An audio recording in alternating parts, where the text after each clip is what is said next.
Si je vous dis cinéma japonais, il y a de fortes chances pour que vous pensiez immédiatement à Miyazaki et à son studio Ghibli, à Akira Kurosawa, ou encore, pour une partie d'entre vous un peu plus fans, à Ozu ou Mizoguchi. Voilà les noms les plus connus et à juste titre d'un cinéma qu'on ne peut pourtant pas résumer à ses figures tutélaires. De la même manière que le cinéma français c'est pas que Godard, Truffaut et Tati, le Japon a une industrie riche de plus d'un siècle et des dizaines de genres, de cinéastes et de courants. Une industrie qui a donné des centaines de films, bons ou mauvais, mais dont aucun n'est acheté tant leur somme les dépasse pour créer ce truc, ce cinéma japonais presque fantasmé chez nous. Enfin, ça j'avais déjà pu vous en parler un peu dans mes 2 vidéos sur Tokyo. Bref, tout ça pour dire que c'est quelque chose qui m'a pas mal fait réfléchir dernièrement. Cette concentration, même chez les plus cinéphiles, de nos expériences sur quelques pays seulement. Avec en première ligne les US et la France. Et au-delà de quelques pays qui parviennent à placer quelques films sur l'échiquier du cinéma mondial au hasard des sélections dans les grands festivals, force est de constater qu'il n'y a pas grand-chose. Alors évidemment, on n'a pas de toute une vie pour voir tous les films de toutes les époques de tous les pays. Mais je pense qu'un peu de diversité ça nous ferait pas de mal. Tout comme le fait l'ami Clem de Cinescope avec l'Inde, j'ai pas mal parlé ici d'un pays, le Japon, vu que c'est mon sujet de spécialité. Et je vais continuer à le faire dans cet épisode. Mais si cette intro s'allonge un peu, c'est parce que au-delà du Japon, j'avais envie de continuer à vous proposer de découvrir d'autres pays, d'autres cultures cinématographiques dans des prochaines vidéos. Et si ça vous intéresse, c'est d'ailleurs un projet de longue haleine dans lequel je me suis déjà lancé sur Twitter et Insta, où chaque jour je vous propose un film d'un pays. Les liens sont en description. Bon allez, sur ce trêve d'autopromo, je vous propose de chausser vos plus belles guettas et à faire gaffe au décalage horaire, parce qu'aujourd'hui, on repart pour le Japon.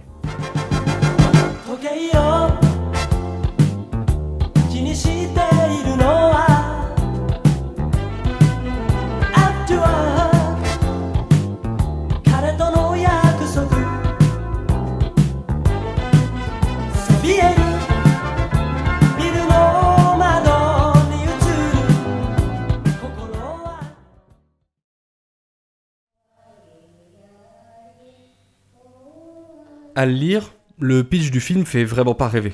Il nous fait suivre 40 ans de la vie de Tomé, une femme originaire du Tohoku, une région rurale et déclassée, qui décide de monter à Tokyo pour se sortir de la misère crasse de la campagne, dans la grande lignée de l'exode rural qui a marqué le Japon des années 20.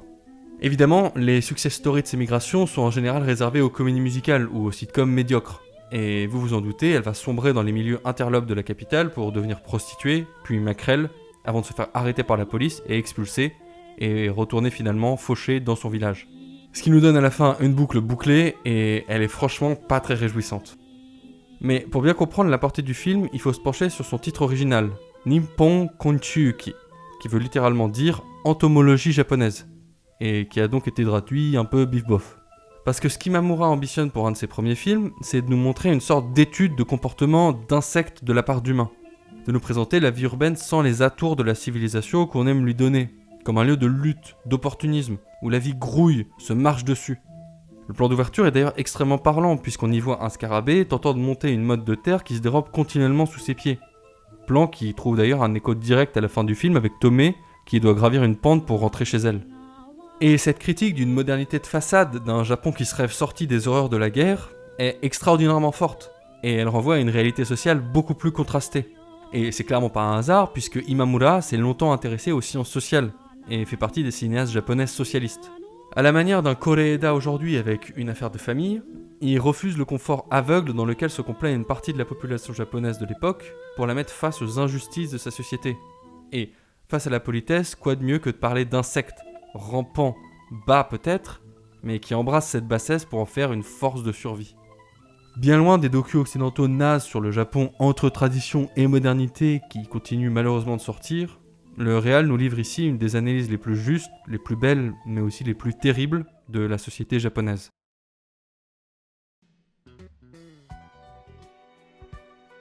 Alors là, je vais pas être très objectif parce que c'est certainement mon œuvre préférée d'un de mes réals préférés. Le film nous fait suivre Murakawa, un yakuza qui est envoyé avec quelques délinquants juvéniles aider des alliés de son clan à Okinawa, un archipel tout au sud du Japon. Murakawa, qui songeait à prendre sa retraite, accepte à contre-cœur, mais la mission tourne mal, et l'équipe est forcée de se planquer dans un cabanon de plage perdu au milieu de nulle part. Face à la routine qui défie la mort, les yakuza vont composer avec l'ennui dans une attente qui paraît éternelle, entre le ciel et la mer, tous les deux infinis. Quand on le regarde sous cet angle, le film est presque une relecture de la fameuse pièce de Beckett, En attendant Godot, Enfin, cette fois-ci entre 2 fusillades et avec des injures de Yakuza tout le temps. Avec comme seul horizon la mort, les jeunes, chapeautés par Murakawa, vont se laisser aller à un parfum de vacances d'été sans fin, où chaque jour semble être une redite du jour précédent. Le choix d'Okinawa, avec son climat et ses plages paradisiaques, soutient d'ailleurs cette évocation d'un espace hors du temps, hors des hiérarchies et de la société aussi, puisque si la première partie du film pèse sous le poids du décorum et de la rigidité de l'institution Yakuza, tout se délie ensuite. Tout devient plus fluide, plus libre aussi, à l'image de la caméra qui semble toujours coincée entre 2 meubles dans des pièces exiguës au début, et qui respire un grand bol d'air frais du bord de mer avec ses plans larges, voire très larges. Plans qui soulignent également à quel point les personnages sont à l'aise sur cette plage, presque à une place naturelle. Mais le film est également une œuvre formidable sur la place de l'ennui dans une vie qu'on sait courte, d'autant plus courte d'ailleurs que la mort rôde au coin du moindre sentier. Et si ce caractère éphémère, fragile de la vie pourrait nous faire dire qu'il faut vivre le plus de choses possible, vivre intensément, le film semble nous répondre que l'ennui peut être sublimé pour devenir un acte de vie brûlant. Parce que vivre, et surtout vivre avec les autres, c'est déjà bien assez. Une œuvre à regarder pour arrêter de culpabiliser de pas vivre sa meilleure vie, et pour envoyer chier la pression des réseaux et accepter l'idée de glander.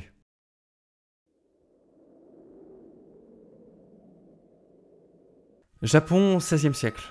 En pleine Senkoku, le chef de clan Takeda Shingen décide de se lancer à l'assaut de la capitale, Kyoto, pour s'emparer du pays, mais mortellement blessé durant un siège.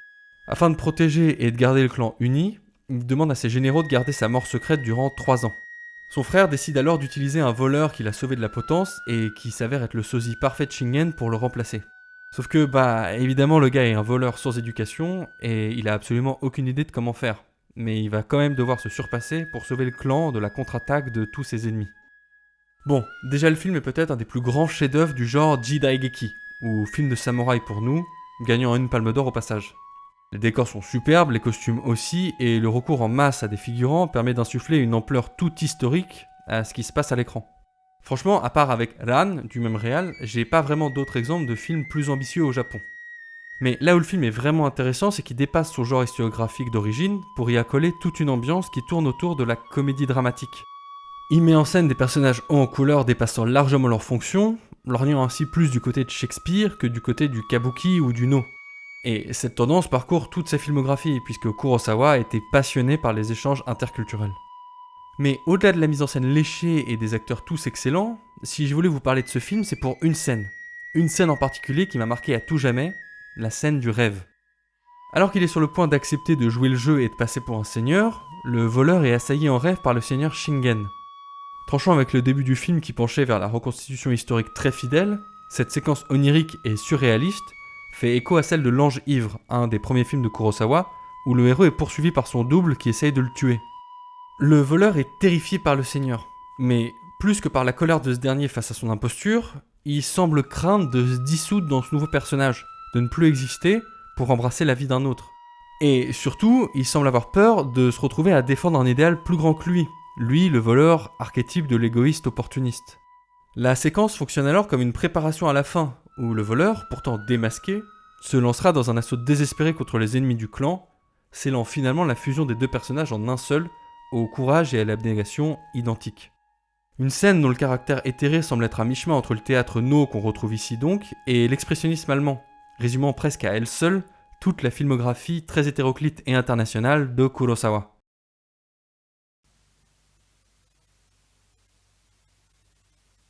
Alors qu'un typhon s'approche de la côte japonaise, un groupe de lycéens tokyoïtes se retrouve brutalement confronté à la question du sens de la vie. Face au danger immédiat de la mort, toute la mascarade des adultes dans leurs costumes, leurs plans de carrière et leurs conseils d'orientation semble bien dérisoire.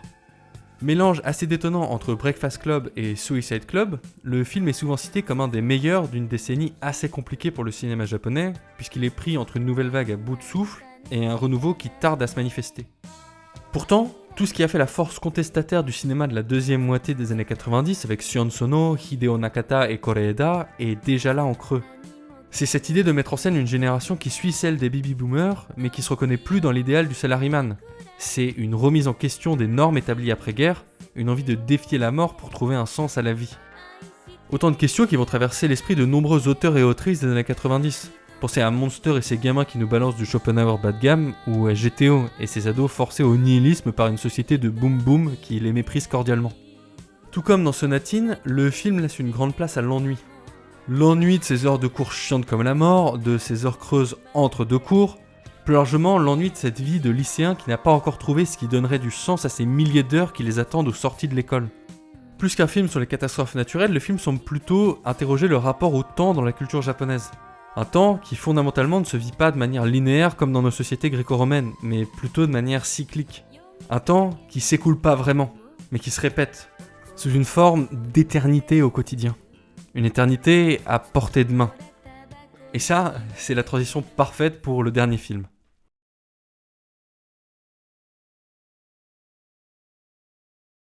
Makoto est une ado tokyoïte en dernière année du lycée.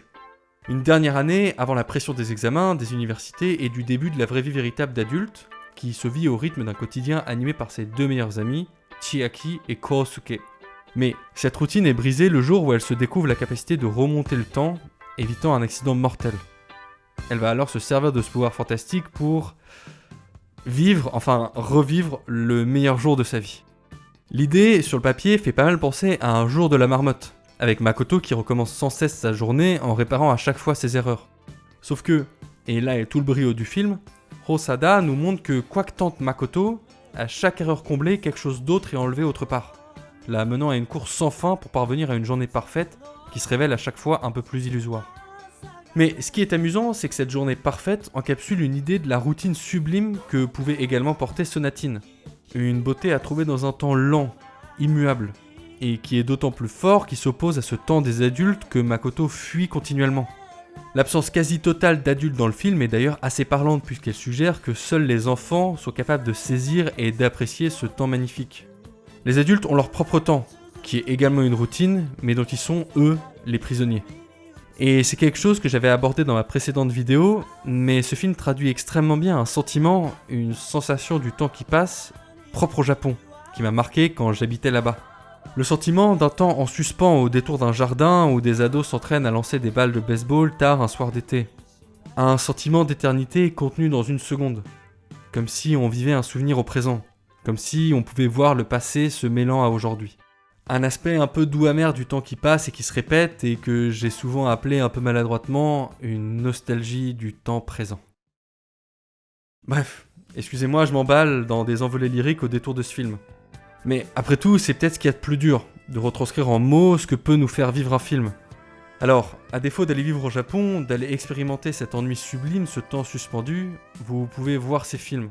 C'est déjà un bon début, et ce sera toujours mieux qu'aucune de mes sorties poético-aléatoires. Merci en tout cas d'avoir regardé cette vidéo, j'imagine que ça s'est senti, mais c'est un sujet qui me tient à cœur.